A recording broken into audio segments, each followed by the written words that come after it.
الناس اللي جم سألوا على الملاية التحفة اللي نص قطن ونص ستان، لانها فعلا مفرش على السرير.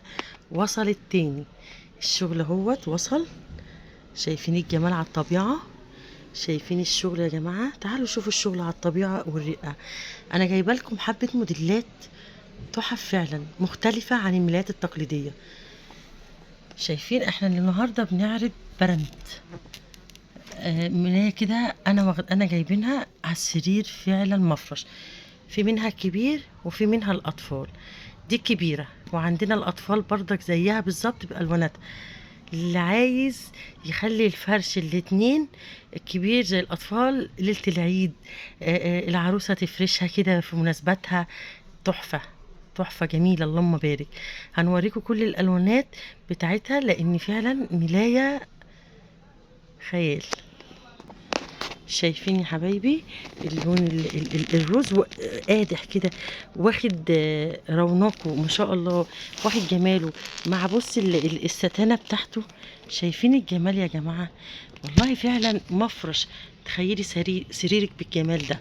الواناتها كلها تحفة. هنشوف الواناتها. الله على الجمال، الجري وتناسق الالوان في الجري والحلويات ديت.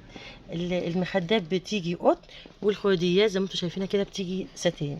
شايفين الجمال؟ شايفين بقى الفوشياكي؟ الجمال على الطبيعة احلى طبعا. الفوشياك جميل جدا. مراية على السرير تحفة خيال. الحقيقة عرضها جامد جدا. هنشوف الالوانات كلها. طب شايفين بقى اللون النبيتي بتاعها؟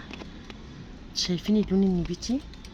اللي عايز يجي يخلص اطقم سراير الكبيرة بأقوى عروض عليها، تعالي الحقي بأفضل الخامات. حبة ألوانات خيال فعلا. ولا جمال اللون الكافي؟ لا لا لا، مش لونه كده على الطبيعة.